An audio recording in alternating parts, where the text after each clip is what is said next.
Shalom adik-adik semuanya, kita akan memulai ibadah sekolah minggu kita pada hari ini. Semuanya lipat tangan, tutup mata, mari kita berdoa.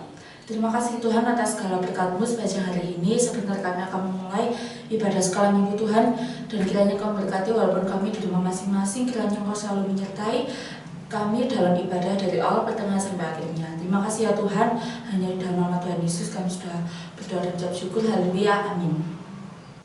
Nah, Mas Wahyu, kau usah bosan nggak sih kayak di rumah aja? Iya bosan. Kan kita sudah berapa bulan ya? Hampir 1 tahun lebih nggak sih kita di rumah aja? Nggak jalan-jalan, nggak pergi-pergi. Enaknya sih jalan-jalan, terus naik-naik ke gunung gitu, terus pergi-pergi gitu. Ke lembah. Iya, ke lembah.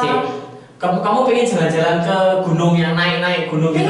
Pengen. Jujur, sambil memuaskan rasa kangen pengen jalan-jalan. Gimana kalau kita nyanyi sambil pakai gerakan yang semangat? Boleh, ayo boleh. Daki-daki aja deh ya. Iya. Siap, daki-daki. Ayo adik-adik kita semua berdiri bersama-sama. Kita mau nyanyi sama-sama.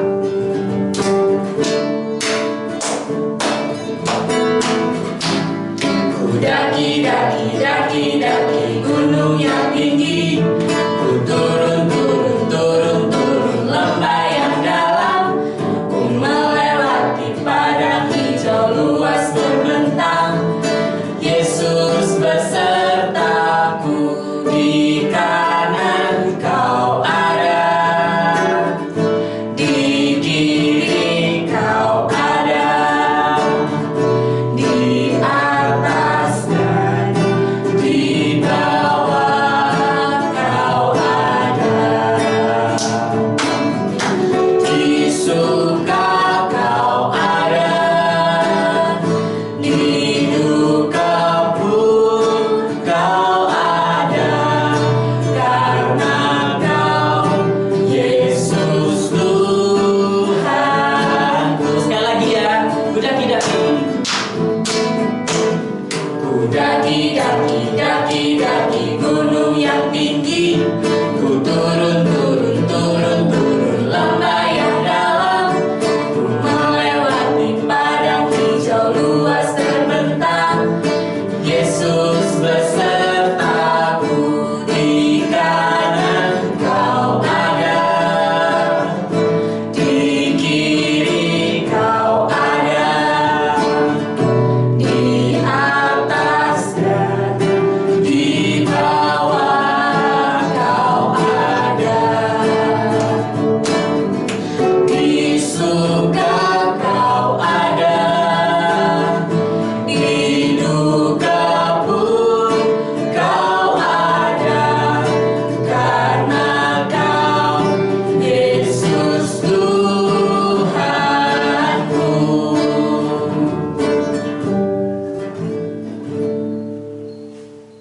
Oh iya, tadi kan kita udah mendaki gunung, menuruni lembah. Sekarang aku kayak kepengen naik kereta sih Mas Nel, Kak Nel. Naik kereta ya. Oh, bisa tuh. Gimana kalau misalnya sambil memuaskan rasa kangen kita naik kereta, kita mau nyanyi lagu Aduh Senangnya Kita Naik Kereta. Oh iya, boleh. Tapi tahu nggak siapa yang harusnya jadi masinis? Siapa kira-kira Ya, yang Pak masinis? masinisnya. Kalau misalnya kita mau pergi ke surga, tahu nggak siapa masinis kita? Ya Tuhan. Yes, Tuhan Yesus. Yuk kita mau nyanyi lagu ini bersama-sama. Kita tetap berdiri adik-adik. Aduh senangnya naik kereta.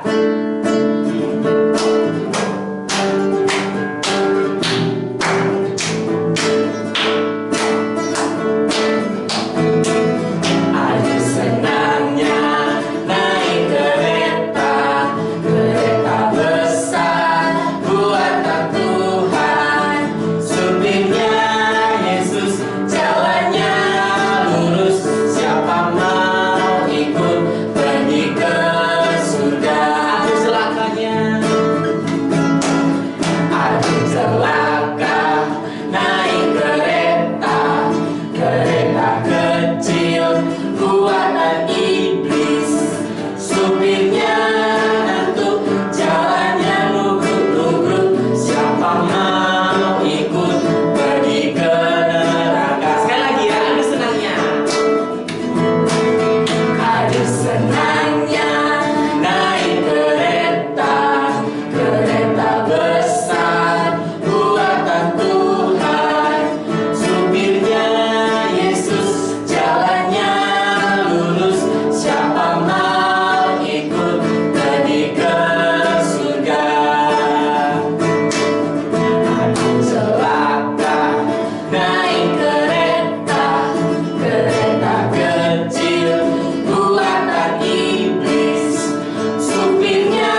tadi kan kita udah naik gunung, Betul. terus kita udah naik kereta. Gimana Iya. kalau kita naik perahu Mas? Oh, Naik salah. perahu ke laut berarti. Tapi kan kalau naik perahu itu berarti kita harus melewati gelombang yang tinggi. Nah aku itu takut. Gak usah takut. Karena ingat gak tema Natal kita tahun ini apa temanya? Immanuel. Immanuel, artinya kan Tuhan Beserta kita. Tuhan Oh, beserta iya, kita iya. meskipun kita naik ke gunung, kita naik kereta api ke laut, naik ada gelombang yang besar beserta dengan Tuhan, pasti ada kesukacita yang besar. Ayo kita mau lebih enak kita nyanyi beserta Yesus badai pun tenanglah aja. Oke, Kita oke. tetap berdiri adik-adik, kita mau nyanyikan lagu ini beserta Yesus badai pun tenang.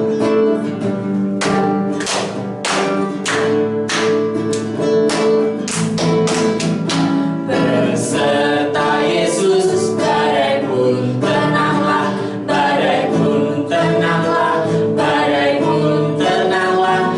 Beserta Yesus badai pun tenanglah, dan ku dapat senyum. Berlayar ke surga, berlayar ke surga. Beserta Yesus badai pun tenanglah, dan ku dapat senyum. Sekali lagi, beserta Yesus. Beserta Yesus badai pun tenanglah, badai pun tenanglah, badai pun tenanglah. Beserta Yesus badai pun tenanglah, dan ku dapat senyum. Layar ke surga, layar ke surga. Beserta Yesus badai pun tenanglah, dan ku dapat senyum. Puji Tuhan, kita sudah memuji memuliakan nama Tuhan bersama-sama. Kita semua sudah bergerak bersama-sama. Kita sudah naik ke atas gunung yang tinggi. Kemudian kita juga sudah naik kapal, naik kereta api. Dan tiba saatnya kita mau mendengarkan cerita firman Tuhan. Kita akan berdoa terlebih dahulu. Mari kita berdoa bersama-sama. Tuhan Yesus yang baik, terima kasih untuk kasih dan setiamu. Kami sudah boleh Engkau beri kesempatan untuk memuji dan memuliakan namamu. Dan saat ini kami mau mendengarkan kebenaran firman-Mu. Kiranya Engkau memberkati guru kami yang akan mengajar. Dan jadikanlah kami anak-anak-Mu yang patuh dan taat ya Tuhan akan firman-Mu ya Bapa. Dan senantiasa menjadi pelaku-pelaku firman di kemudian hari. Demi nama Tuhan Yesus kami sudah berdoa dan mengucap syukur. Haleluya. Amin.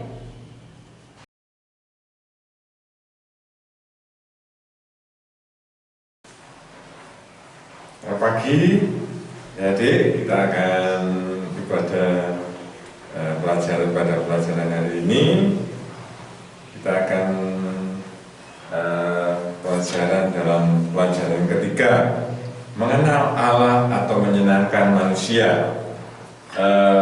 Ada 3 bagian. Yang pertama, kita akan belajar bersama-sama menghadapi perlawanan.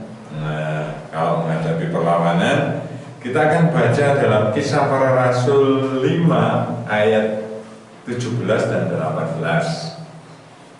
Kisah Para Rasul 5. Akhirnya mulailah imam besar dan pengikut-pengikutnya, yaitu orang-orang dari masa Saduki, bertindak sebab mereka sangat iri hati. Mereka menangkap rasul-rasul itu lalu memasukkan mereka ke dalam penjara kota.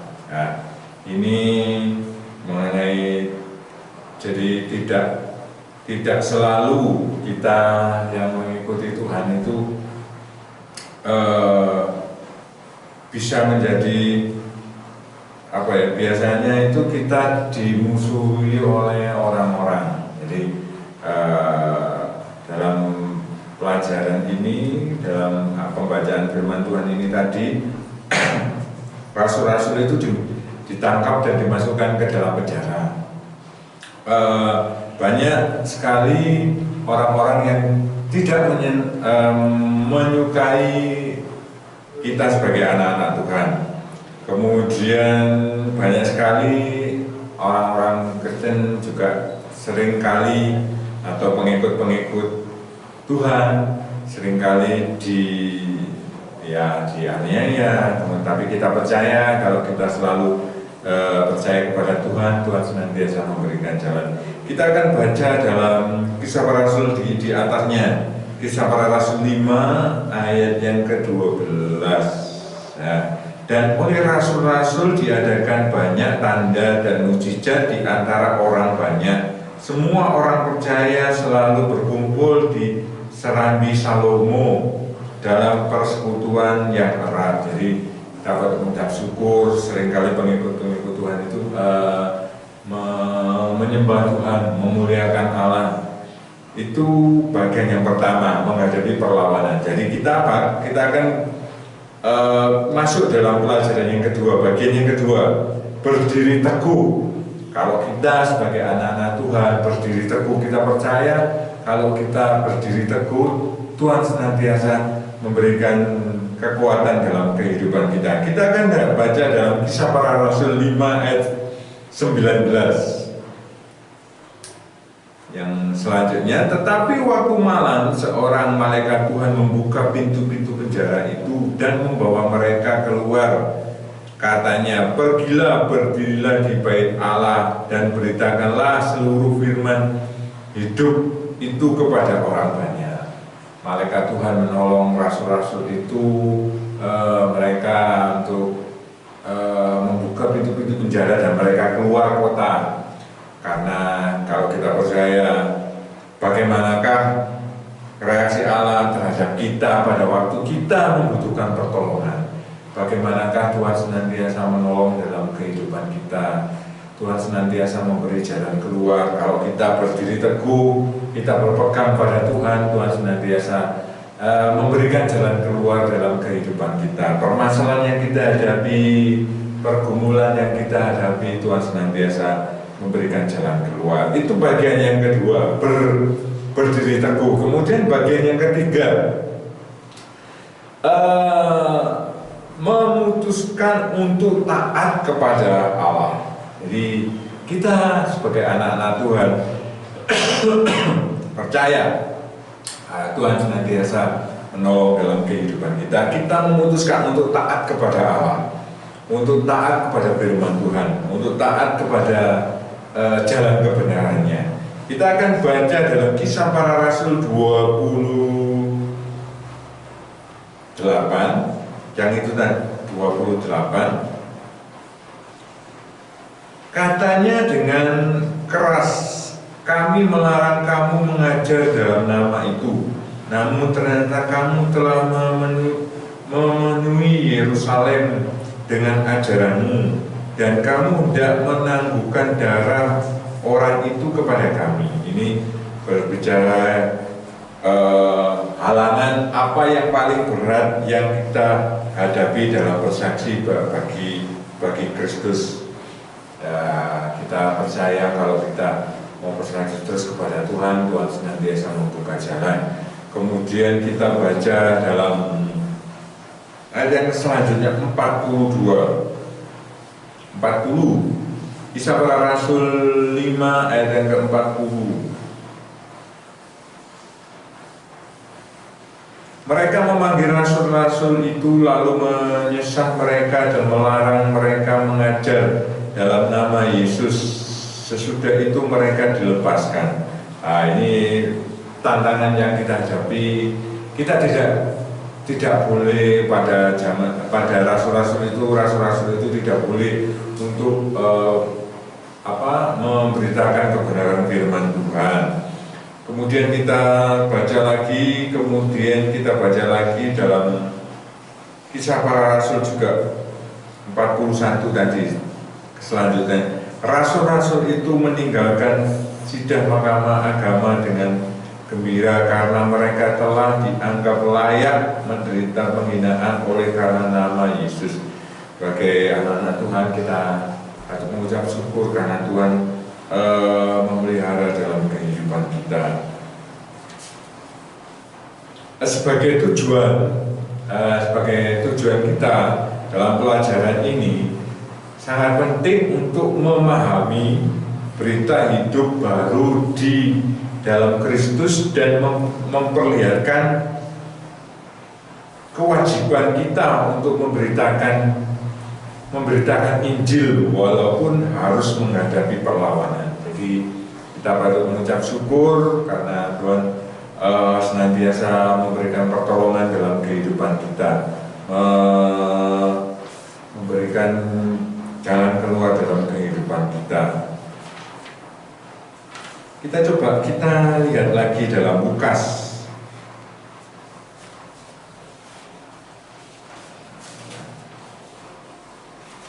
Dalam Lukas 16. Kita akan coba lihat Lukas 16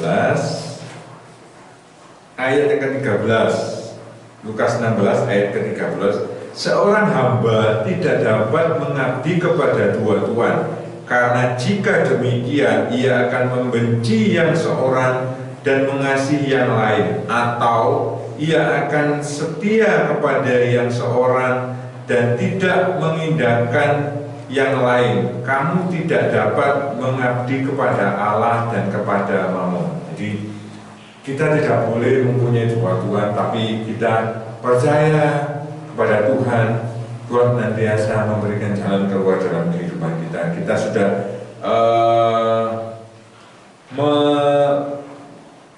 memahami betapa beratnya atau memahami setiap pelayan-pelayan Tuhan dalam kisah rasul-rasul tadi sampai di penjara. Kita patut mengucap syukur kita ini diberi kemenangan oleh Tuhan untuk nantiasa melayani Tuhan. Dalam ayat hafalannya adik ya, ayat hafalannya dalam kisah para rasul 5 ayat yang ke-29. Jadi nanti kalau adik-adik sudah hafal dikirim ke gurunya masing-masing. Kisah para rasul 5 ayat yang ke-27. Jadi setelah hafal, rekam nanti kemudian dikirimkan ke gurunya masing-masing ya.